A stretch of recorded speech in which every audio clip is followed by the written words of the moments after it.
Well, we're gonna go, I'm gonna bring more chairs over here. Can I grab some?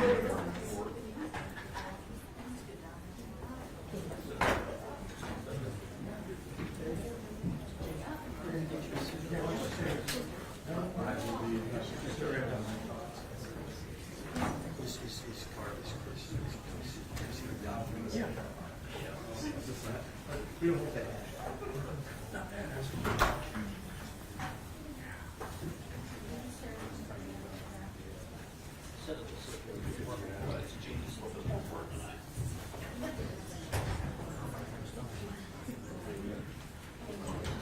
All right.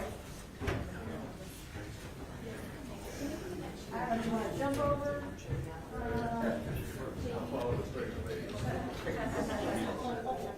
I did tell you were going to fill in there. I apologize. You can stay there. I'm just trying to see if that's enough. All right. I'm just trying to bring it right here. That's gonna cost you So some. there's one behind you, so just in that one. Share here.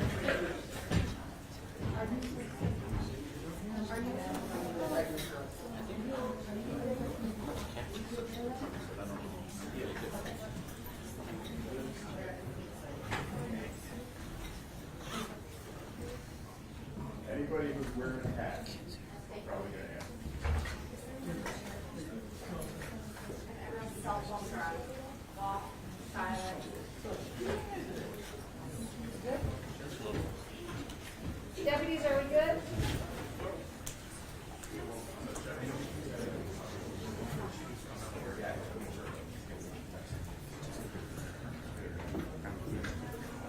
No, sorry, that's not approved.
I already marked it. Adjusted it down, but it wasn't doing much, so. I did adjust it down already. I just did it down. He'll look at you. I didn't see him come up, I don't know.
No. Yeah. Yeah. I'll trap you on.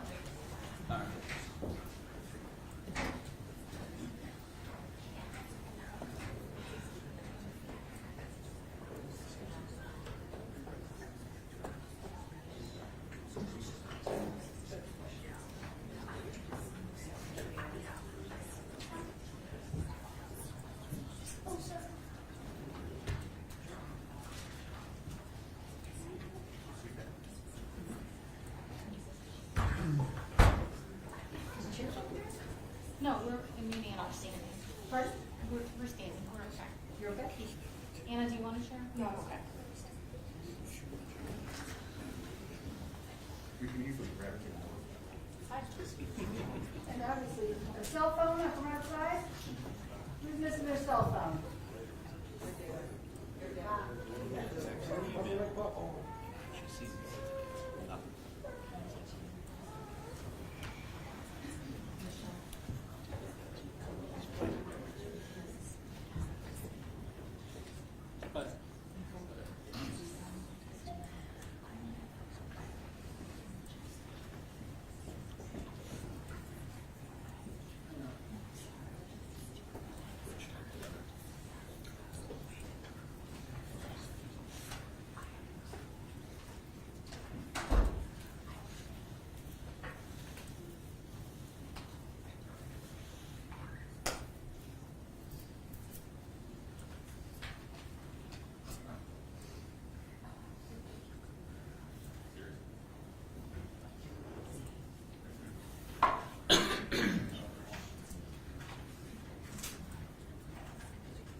sure your cell phones are off.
Okay.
reminder that all cell phones are off or silent.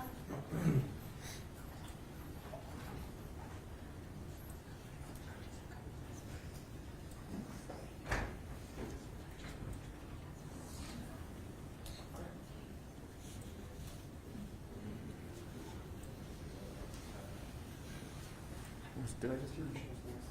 In her seat.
Good afternoon, please be seated. We're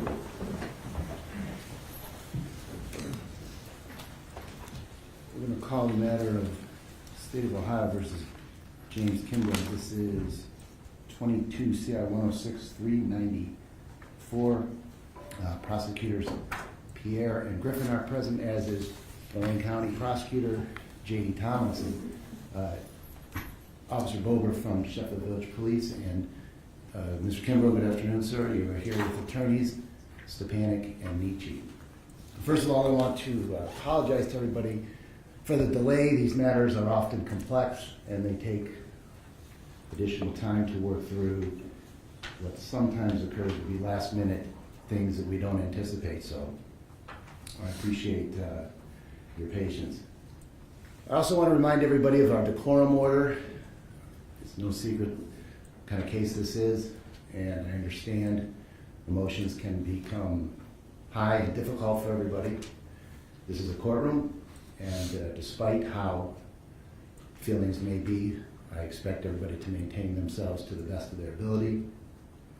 If there's any problems, you will be at a minimum escorted from my courtroom.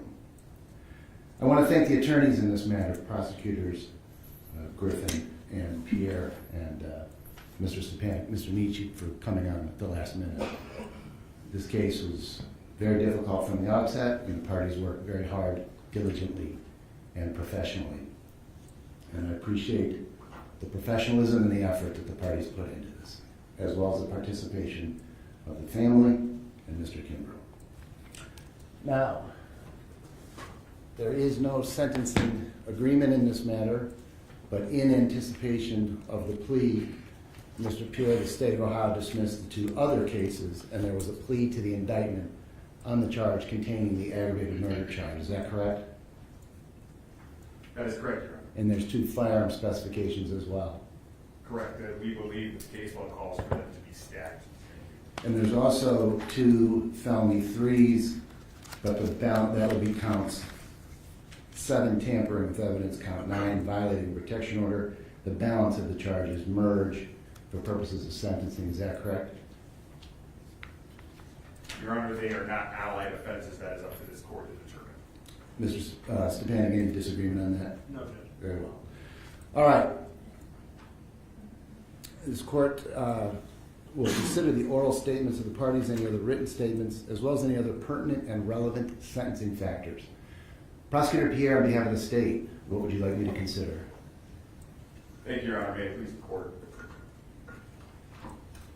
Your Honor, Milena Lopez was born on January 16th, 1997, and today, this day, she would have turned 27 years old. Milena was 24 years old on January 6th, 2022, when the defendant, James Kimbrough, came to her place of employment and shot her multiple times as she sat in her vehicle during her morning smoke break. Milena was the manager of that McDonald's where she worked to support her 4 children, 2 of which she had with the defendant. And Milena was working on that day, Your Honor, in a very public place with a very busy drive-through of people who wanted their breakfast in a very busy business area of Sheffield Village. That is the place that the defendant chose to go to, the defendant who was not working, to work his violent and deadly actions that caused the death of Milena before he fled. Milena also, I want the court to know, was actively going to school at night. She was studying to become a dental assistant in order to better herself and to provide a better life for her children. The defendant knew that. The defendant knew her schedule, her work schedule, her school schedule, and the defendant used that knowledge to keep track of Milena, and he used threats and violence to try to control her. The problem is, Judge, that Milena was not one to be controlled, as anyone who knew and loved her could attest. Milena spoke her mind, and this led to a relationship that was marked by frequent fighting, and which many have called toxic. Sadly, Your Honor, in some relationships like that, some partners respond to women who have the power to speak their mind with another type of power, physical violence and threats. And this was the history of the defendant's relationship with Milena, and January 6, 2022 was the culmination of what the state would submit to you was a relationship marked by a cycle of abuse. The state, along with representatives of the deceased, submit that the defendant should receive a serious sanction, a serious sentence in light of the factors that this court is bound to consider under Revised Code 2929.12. We just want to review a few of those, Judge. First, the state would submit that under 2929.12b, that the defendant's conduct is more serious than conduct normally constituting the offense. Under B2, as this court's aware, this court needs to consider whether the victim of the offense suffered serious physical, psychological, or economic harm as a result of the offense. And obviously here, Judge, the Lorain County coroner reported 5 different gunshot wounds, most with entrance and exit wounds, most in her back as she turned away from the defendant as he shot her through the open window of her driver's door, including one, Judge, in her left palm, where she in vain tried to block the oncoming onslaught of gunfire. The serious physical harm suffered by Melania is obvious. According to Dr. Miller, she lost consciousness immediately, died very quickly, and Dr. Miller opined that due to the areas that she was shot, no medical assistance would have saved her life. Your Honor, under 2929.12b6, the court is also to consider as a more serious factor whether the offender's relationship with the victim facilitated the offense. And Your Honor, we would submit, the state would submit, that the evidence shows that defendant Kimbrough had broken into Melania's residence, damaged her property, and stolen all of her shoes a few days before this murder. In subsequent communication, which was shared with the defense through the discovery process, Melania kept asking defendant Kimbrough to please give her her shoes back. And the defendant kept stringing her along as just another means of control. And on the morning of the murder, the defendant used Melania's desire to have her shoes returned to her to set up a meeting at her work, and during the 9:45 break, that's when the defendant came, but he didn't bring the shoes, Judge. He brought a gun. The state submits that there are no less serious factors under 2929.12c, and the state submits that the factors under 2929.12d affirm that the offender is likely to commit future crimes, and I just will hit on 2 of those. Under D1, again, as this court's aware, the court's to consider whether at the time of committing the offense, the offender was under release from confinement before trial. We would note, Your Honor, that on January 6, 2022, the defendant was under indictment in case 21 CR 105416. That was filed on November 24th, 2021 for the offenses that include aggravated burglary, kidnapping, domestic violence, and endangering children. The named victims on that case, Your Honor, was Melania Lopez and one of the daughters that they shared. The defendant was released from confinement and on bond at the time that he murdered Melania. The defendant was violating a protection order in which Melania was named as the protected party at the time that he murdered Melania. Under RC 2929.12d2, this court is to consider whether the offender has a history of criminal convictions. And Your Honor, the state would submit that a review of the defendant's criminal history is related significantly with the named victim here, Melania Lopez. Melania was the named victim in defendant's conviction in case 18 CR 098849 for obstructing official business, attempted aggravated menacing, and she was also the named victim in a 2019 Lorraine Muni case for violating a protection order. That's what's on the record, Judge. But what is not evident and what is not in the official record are the many, many cases against defendant Kimbrough in which Melania Lopez was the named victim, and those cases were eventually dismissed. Those cases include 3 separate cases in Lorraine Muni from 2018 charging things like DV, violating a protection order, and criminal damaging. They include 5 separate cases in Lorraine Muni from 2019, which again charged offenses like DV, violating a protection order, and criminal damaging. They included 1 case from 2020 charging a DV, and those cases were dismissed. Even now, there are 2 pending cases in Lorain Muni in which Melania Lopez is the named victim, a 2021 DV case, and a 2022 menacing and violating TPO case. Both of them are set for pretrial on January 18th of this year. The state submits that record alone, Judge, is a sad example of the cycle of abuse that is so familiar to those who work with victims, who work in the court system, who work with law enforcement. This cycle includes the building of tension, the explosion of violence, and then what's referred to by experts as a honeymoon phase, in which promises are made to change, and promises are made to stop hurting, and promises are made to be different. And a lot of times we see in our experience, that's when cases get dismissed. But the problem, Judge, is the cycle starts again. And the state submits that the history of this case, and that you're going to hear from Melania's family, is that Melania was kind of trapped in that cycle with the defendant. And the cost to her was her life.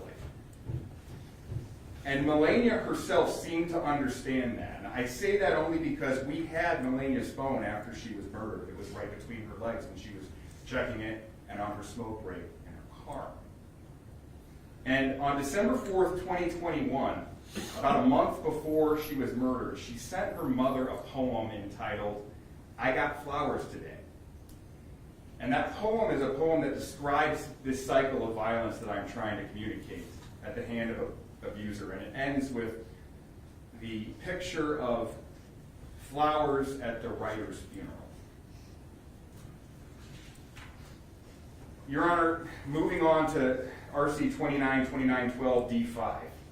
This court is also to consider whether the offender shows no genuine remorse for the offense. As this court's aware, the defendant fled the scene of the murder and was on the run until he was apprehended around April 15th, 2022. Along with his person, Judge, law enforcement found written statements in which the defendant expressed his feelings about what he had done.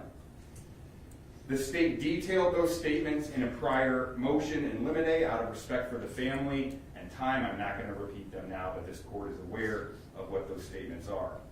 However, the state submits that those statements seem to show a complete lack of remorse. They include a statement, quote, "I'm living without regrets," end quote, and indicate that he considers himself to be a continued threat to those that would oppose him in any way. Your Honor, I can do very little to communicate the type of person that Melania was, and that's why her family is here today, and her friends. You'll notice many of them are wearing purple shirts. Purple is the color for domestic violence awareness. Others are wearing green because it was Melania's favorite color. Aside from asking for restitution in light of, in accordance with the invoice, the first invoice that was provided to this court and the defense, in the amount of $9,900 to Melania's mom, Jessica Mojica, we would at this time ask if the court be willing to hear from a few of Melania's family. I would. Jessica, do you want to begin?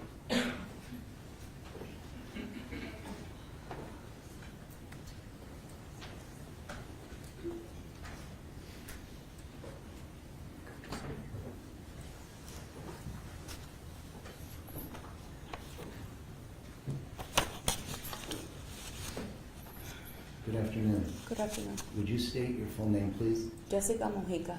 Thank you. My name is Jessica Mojica, and I am Milena's mom. Milena was my firstborn. As a child, she was happy, empathetic, and strong. She took the role of being a big sister very seriously. She was a fierce protector. She was a dedicated worker from the age of 16. She had the best sense of humor, always joking and flashing her beautiful smile. At the time of her passing, she was working hard to improve the life of her children. She was attending dental assistant school while also working full-time. She would have graduated in February 2022. if James Kimbrough had been savagely taking her life a month earlier. The pain and devastation inflicted by James Kimbrough began long before my daughter was murdered. To witness the suffering of a beloved child is something I do not wish on any parent. I had to see Milena with fractured bones, bruises all over her body, and beyond that, I saw how broken her spirit was. The last month of her life, she was depressed, anxious, and paranoid. Despite everything she was going through, she was still trying to make a better life for herself and her children. Along with caring for her children, Milena left behind her 3 younger siblings, 2 under the age of 18. All the children have greatly suffered in the loss of their mother and sister. Not only do my 4 grandchildren have to live without their mother, but 2 of them have to live without a mother and a father because of James Kimbrough's actions. No one should have to bury their children. James not only took my daughter from me, but he also caused so much damage to her body that we could not even hold her hand to say goodbye at her funeral. As we mourn her loss, we also live in fear. As I put my daughter to rest, James cowardly hid as a fugitive from justice. 101 days he was free. For 101 days we feared for our lives, not knowing if he would strike again. On December 4th, 2021, a month prior to Milena's murder, my daughter sent me this poem by unknown writer.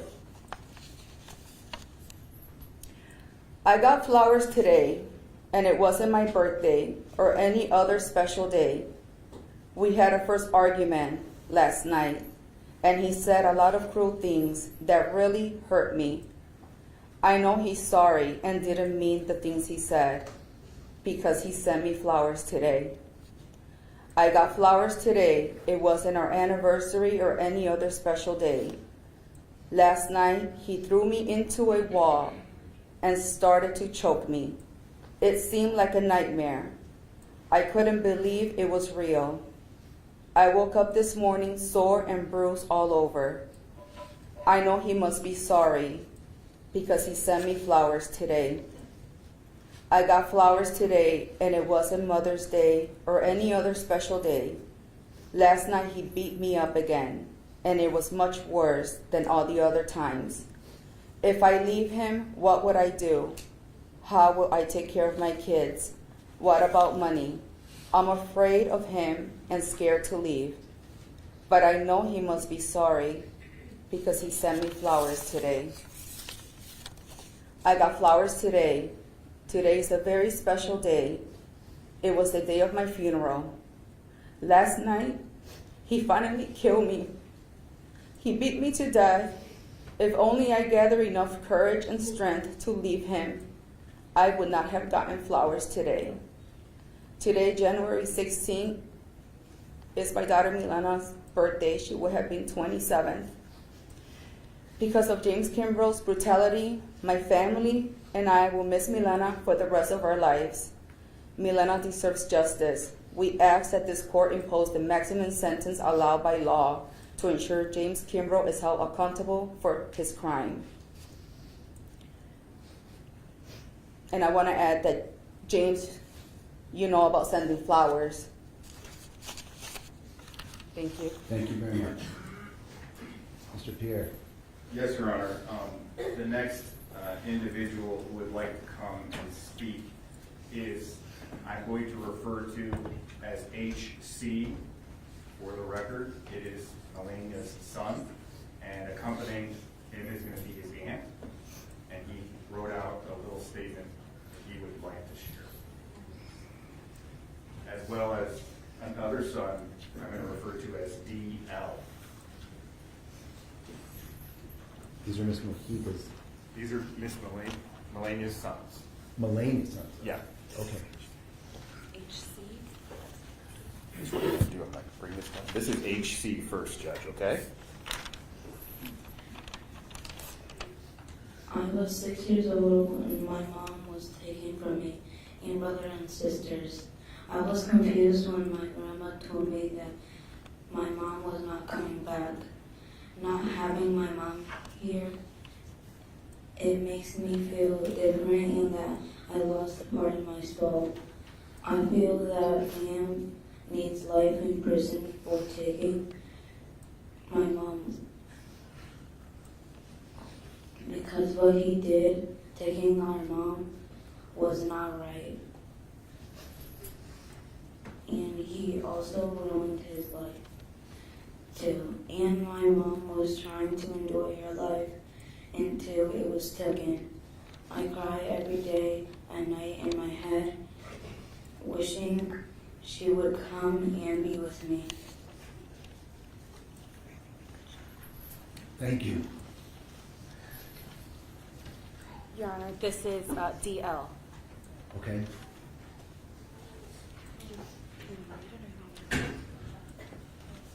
Do you want to tell me something, DL? You want me to say No. it for you? Fam, I hope you get life in prison for all the abuse you did to us. Thank you, DL. Thank you. Your Honor, next is, I'm going to refer to as M.A., and this is Melania's little brother. M.A.? M.A. And accompanying him is Melania's sister, Erica Padilla. Erica is E-R-Y-A-A for the record. And first, M.A. would like to say something to the court, and then Erica would like to. Okay. Go ahead, young man. My name is Misael. I'm 9 years old. I was 7 years old when my oldest sister, Milena's life was taken. I feel angry not having my sister to talk with and laugh. I hope it gets miserable for you in prison. What you did was not right. Thank you, young man. And would you state your name, please? Erica Padilla.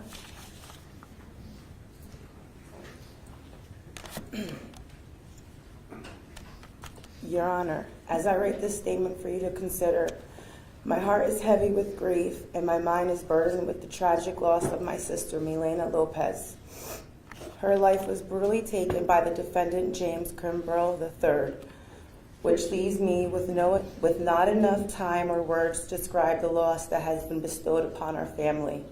But in memory and for the sake of her children, I will try to convey what I am feeling in my heart.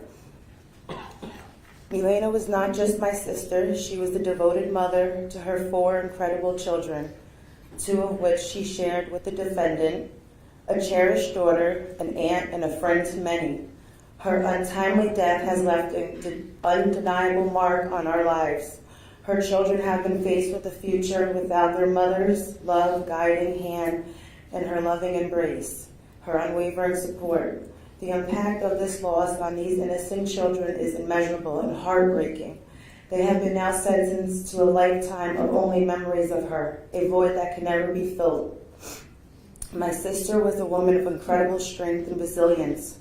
Her life was a tapestry of love and hope and determination. And at 24, determined to stand on her own 2 feet, to be independent and break free from the cycle of abuse. She became a manager at the local McDonald's, striving to provide for her family and build a better future for herself and her children. Unfortunately, these aspirations and dreams were senselessly cut short at the hands of the defendant as she was brutally killed. All was extinguished by his unfathomable act of cruelty. Her children are left to navigate a world without their mother's love, a challenge no child should ever face. The manner of Milena's death is a reminder of the terror she endured. She was killed as she sat in her car, a place where someone should feel safe, not a place to meet one's end. This act of violence was not just an attack to Milena, it was an attack on the sanctuary of life and the safety of our community. Kimbrough's actions following the murder are also troubling. His decision to flee evade justice for 101 days, write a rap song about her demise and other ways that he should have ended her life, demonstrate his blatant disregard of the law and human decency, especially that one of the mother of his 2 children. His period of evasion added to our family's anguish, prolonging our wait for justice and closure. His actions showed a lack of remorse and disrespect for gravity of his crime. The defendant's guilty plea to aggravated murder and other felony charges, while a legal acknowledgement of his actions, does not bring my beautiful sister Milena back. It does not erase the pain, the fear, or the loss that we have endured. This plea should not be a sentence seen as a gesture of remorse, but rather as an acceptance of consequences of His Highness' actions. This case is a stark reminder of the devastating impact of domestic violence. It highlights the need for a strong message from our justice system that such acts will be met with the full force of the law. It is called to protect the vulnerable and to stand against those who would do them harm. As we continue and forever mourn the loss of Milena and grapple with the void left by her absence, we look to the court to affirm that her life did matter, that her children's future do matter, and that such egregious acts of violence will not be tolerated. In sentencing James Kimbrell III, I, or shall I say we all, ask you to consider not only the loss of my sister's life, but the ongoing impact of her children, our family, and our community. This sentence is a statement that violence and disregard for human life have grave consequences, and that the justice that it cannot undo the pain can offer a sense of closure and security. Your Honor, as you consider this sentence for the defendant, I implore you to weigh the full impact of his actions. This is just not about the loss of my sister. It's about the shattered lives of her children, the grief of a family torn apart, and the fear instilled in the community. The maximum penalty of life in prison without possibility of parole is not just a sentence for crime, it is necessary action to ensure justice for Milena, her children, her family, and safety for our society. Thank you for your time, for your consideration in this deep, painful, consequential matter. Thank you, Your Honor. Your Honor, on behalf of the family, we want to thank you for the opportunity to address the court. If the court would allow, I'd like to present to the court at this time and make part of the record the funeral invoice dated January 7, 2022 for the expenses related to Milena's funeral, to make part of the record for restitution purposes. And that document has been previously provided to Mr. Stepanek? Yes. Yes. Go ahead. Did you mark it? Have Mickey mark it, please. The marker just states Exhibit 1. Thank you. Thank you, Judge. Thank you. Mr. Kier, anything further on behalf of the state or any other Marcy's Law individuals, victims, family members who wish to be heard? No, Your Honor. Thank you. Thank you. Mr. Stepanek, thank you for your patience. This is your opportunity to say anything you wish on behalf of Mr. Kimbrell. Sure. I would ask you to use a microphone, though. If you want to stay there, that's fine. Yeah. Judge, I thought a lot about what I'm going to say, and I spent a lot of time thinking about, anything compelling or anything cogent to say. I can't. Mr. Kimbo is responsible for something that's absolutely awful, and he's recognized that, he's owned that by his plea here in this case.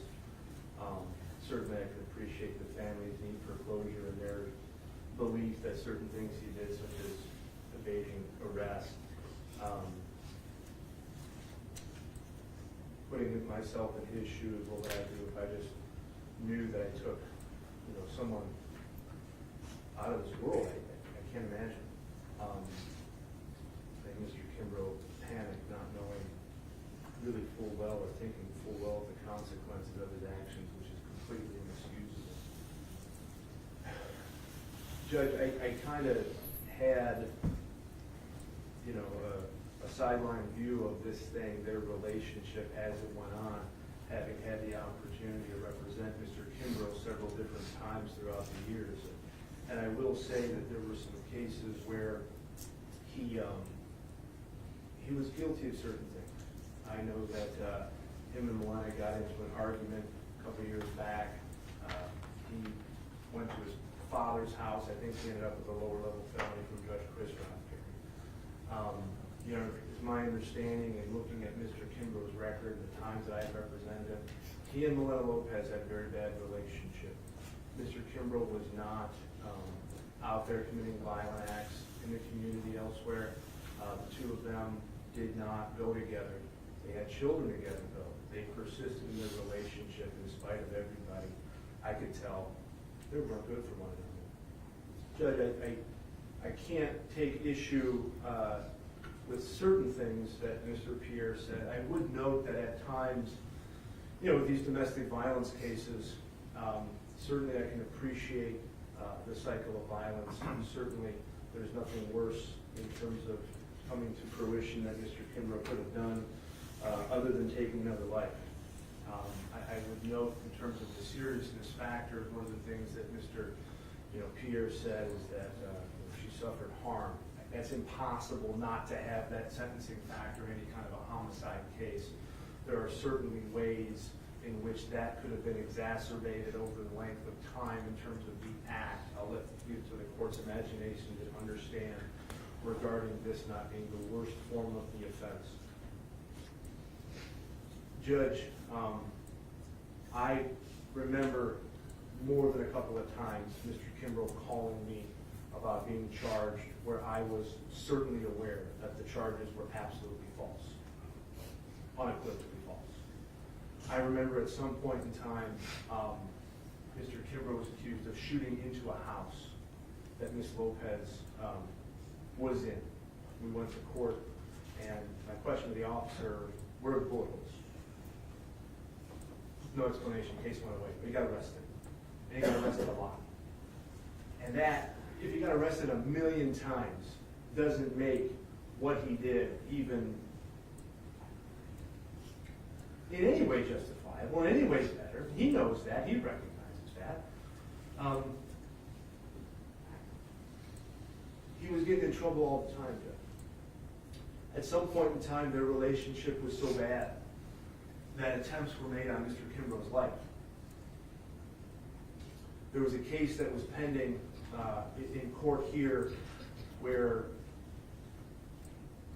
someone very close to Melena attempted to kill Mr. Kimbrough. Shots fired into a car that Mr. Kimbrough and his mother were in. The state's well aware of that case. Mr. Tomlinson actually represented the individual that tried to kill Mr. Kimbrough and his mother. Wasn't charged with attempted murder, just a felonious assault. So that's how bad it got, Judge. It got as bad as everybody says it got. The fact that that happened to him is not a defense. It doesn't make it okay. It remains awful no matter what happens or what I say. Mr. Kimbrough owns that he did that. We actually, Mr. Pierre, Mr. Griffin, myself, Inspector Bober went out to an area in Sheffield Village to seek out the murder weapon, to find it. That's evidence in the case. And that's not because Mr. Kimbrough was trying to play, well, I'm not going to plead, that's not, I didn't do that, okay? There's a process that these cases take. These charges are about as serious as you can get. The fact that there wasn't an immediate, quick plea, in part, my fault. I'm his attorney. I'm giving advice, direction. We're figuring out the case. Mr. Stanek, this court is not in any way, shape, or form attributing the length of time this court took to you or the prosecutors. No, Judge, but to the extent the family may feel that Mr. Kimbrough was dragging this out unnecessarily. I think that they were implying the time that he fled. I understand. Not the time of the court hearings. Well, I can't imagine losing a loved one and having this period of time going by and not feeling that Mr. Kimbrough was somewhat responsible, Judge. That's a fact. We were searching for evidence. Discovery was voluminous. Judge, I remember when Mr. Kimbrough and Ms. Lopez would get into fights, get into disputes, he knew he was gonna get arrested. I know that this last case, that was dismissed, the injuries to Mr. Kimbrough, he's put into a police car, his face is bloody and bruised. He had gotten severely attacked by members of the family. Does that discount anything that happened here? No. A defense? No. I'm sad for James because of what he did.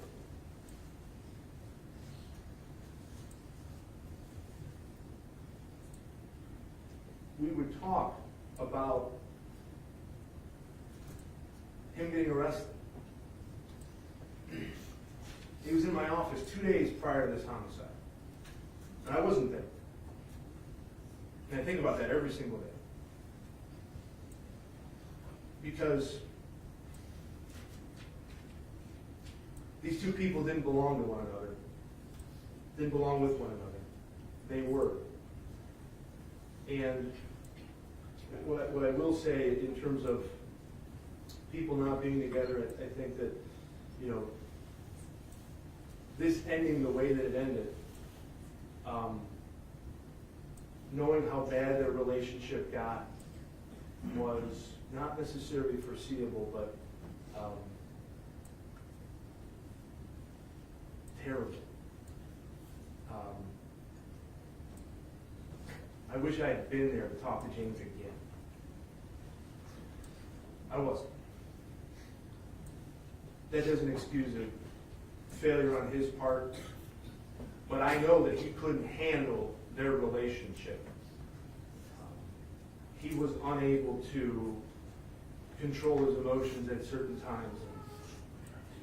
And I know if I had been there, this wouldn't have happened. This is not. He cannot begin to express the remorse that he has, knowing what he took away from Ms. Lopez's family and friends and loved ones. He can't pretend to, I can't pretend to. But, and Judge, I don't mean to say anything negative about attacks on Mr. Kimbrough as to say that this justified it, but it certainly didn't. I'm not even hinting at that, but the nature of their relationship was such that there was some back and forth, and I think it's important for the court to know that. Mr. Kimbrough wants to say a little bit about what he feels, and Judge, the sentence in this case is, it has to carry a life tale at least, but what it is life in prison, and then the possibility of parole at some point in time in the future. And I'm not intelligent enough to know what that is. I know people that have records that are far, far greater than Mr. Kimbrough's, that have gotten lesser sentences. I understand that the Ohio Supreme Court has mandated that these firearm specifications stack on top of one another, so somebody sentenced a year or two ago would get a sentence lesser than what Mr. Kimbrough is required by law to receive right now. And I don't envy your decision or your need to make one, Judge. But besides this relationship, Mr. Kimbrough is, and maybe some driving cases, not really known to the law. I'd ask you to hear from him because I think that his sincerity is heartfelt. There is nothing, again, I can say, he can say, anybody can say to make this okay, make this pain go away, feel any better. He's accepted responsibility to every single charge in the indictment. There are not more charges in the indictment that he could have accepted responsibility for, Judge. So I'd ask you to consider that when you judge. Thank you, Attorney Stepanek. Mr. Kimbrough, you have an opportunity to be heard. You have an opportunity to tell me anything you wish, say on your own behalf in mitigation, or anything you want me to take into account at this time, if you wish to make a statement.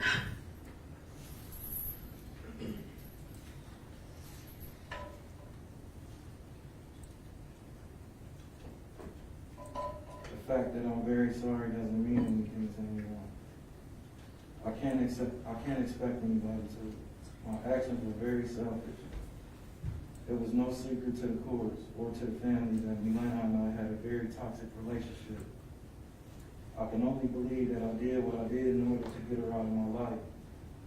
However, in doing so, I created more harm than I ever could imagine. I did not just take her life from her, but I took her out of the lives of her children and her family and her friends. Not only did she not deserve that, but they didn't either. There is nothing that I could say and nothing that I could do will make up for that. I can say that I'm sorry, and I don't expect forgiveness, but I will spend the rest of my life begging for it. Thank you, Mr. Kimbrough. Anything further from the state or Attorney Stepanic? Nothing from the state, Your Honor. No, Judge. First of all, I want to make a brief observation about the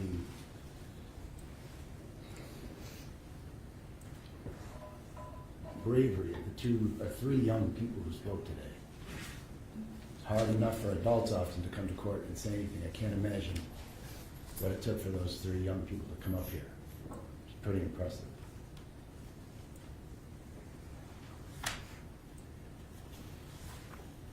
I've been doing this a long time, and I still don't have any good answers for moments like this. You'd think that the judge is supposed to have some wisdom or great words to say to comfort a family who's lost what they lost, recognizing Mr. Kimbrough's essentially forfeited his freedom and a great deal of his life as well. All I can say is my heart goes out to the family for this tragic loss, and I'm sure you'll get through it. You have no choice.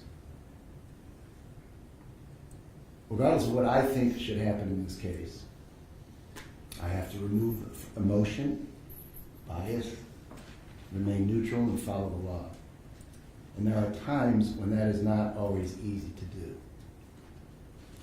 Because what I think should happen is guided by the revised code and the sentencing factors that I have to take into account. And I have to consider protecting the public from future crime, which a life sentence will do. I have to consider punishing the offender, which a life sentence will do. And despite the family not wanting to hear this, I have to promote rehabilitation of the offender using the minimum sanction possible. I'm required to do that under law. I took an oath to the Constitution in this state to follow that. And I cannot impose a mandatory sentence on somebody who pled under these conditions based upon that. But similarly, after what I've heard today from the victim and the families, family members, and some of the things allocated by Mr. Pierre, an absolute minimum sentence is not appropriate either. So I've given the parties some very loose guidelines on what I thought is the appropriate sentence in this case, but I also made it crystal clear I would not issue a final decision until I heard from everybody. I've changed my mind in cases on occasion to make them sentences more severe and sometimes less, because what happens in this courtroom matters. And that's why, with limited exceptions, judges should be careful about committing unconditionally to a sentence. And I didn't do that here, and in these kind of cases, I don't anticipate it in the future. So let me tell you what I'm going to do. I do have to read some formal language for sentencing purposes first. It's a judgment of this court, sentence of law, that the court has considered the entire record, the oral statements presented, the overriding purposes and principles of felony sentencing. Consider the seriousness and recidivism factors relevant to the offense and the offender, and the need for deterrence, incapacitation, rehabilitation, and restitution. It's a judgment of the law and sentence of this court that a prison sentence is consistent, necessary, and mandatory. It is consistent with the purposes and principles of felony sentencing, as this defendant is not amenable to any other sanction than a prison sanction, and one is not available. The prison sentence is reasonably necessary to deter the offender to protect the public from future crime and will not place unnecessary burdens on government resources. Therefore, the defendant will serve the rest of his life in prison. That prison term will be served as follows. As both lawyers point out, the state of Ohio requires me to impose 2 firearm specifications of 3 years each for a mandatory firearm specification of 6 years that cannot be reduced under any circumstances. That sentence will be served first. It will be followed by 25 years of prison. So Mr. Kimbrough will serve a life sentence with the possibility of going before the Ohio Parole Board after 31 years. He will be given credit for all time that he has served in this case against the aggregate sentence, but not to the firearm specification. Now, in imposing this sentence, in addition to being granted for custody and transportation days, you're notified not to inject or ingest any drugs of abuse, as you will be required to subject yourself to random and scheduled testing. Post-release control is not an option. If at some point in the future you are released, you will be subject to supervision by the Ohio Adult Parole Authority. Financial sanction in this case will only be the restitution of $9,900. Because of that amount and Mr. Kimbrough's current indigency, there will be no fines, no court costs, no attorney's fees charged back for Attorney Nietzsche. The sole financial sanction will be the restitution of $9,900 payable to Ms. Mojica. And that will be journalized as a judgment that the prosecutor can discuss through the victim's fund if they wish. The other 2 charges, the tampering with evidence and the violating protection order, will be 2 years each. They will be served concurrent to each other and concurrent to the 25. Now, do you have what you need? I feel like I'm missing something, and maybe I'm not. Prosecutor Pierre, Prosecutor Griffin.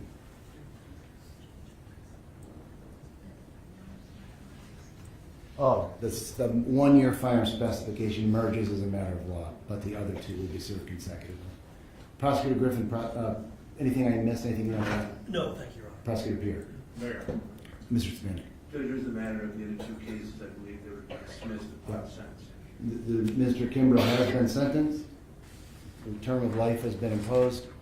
At this point, I anticipate the state will follow through with its previous representation that the other 2 cases are dismissed. Any objection? Your Honor, just for the record, last time we were here, the state put that on the record, put through an entry, so they didn't dismiss. Okay. I wasn't sure how we handled it. I appreciate you reminding me. I don't remember that being journalized. That was my last. Anything further? Mr. Kimbrough, good luck to you, sir. We're in recess. All rise.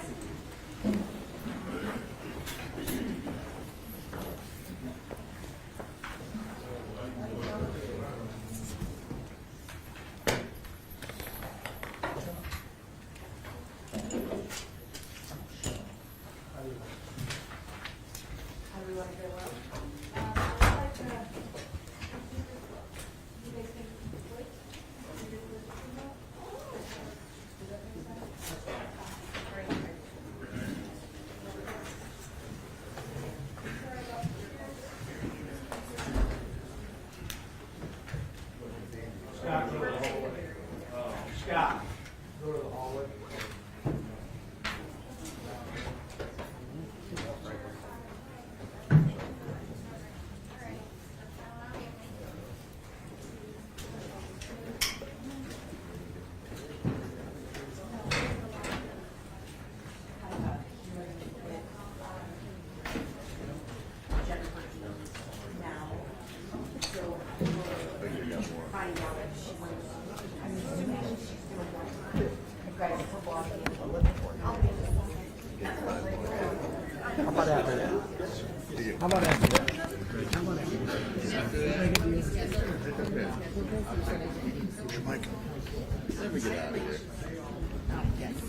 That's the PCU? Yes. It's a continuation for Friday. Oh. I, like, nothing.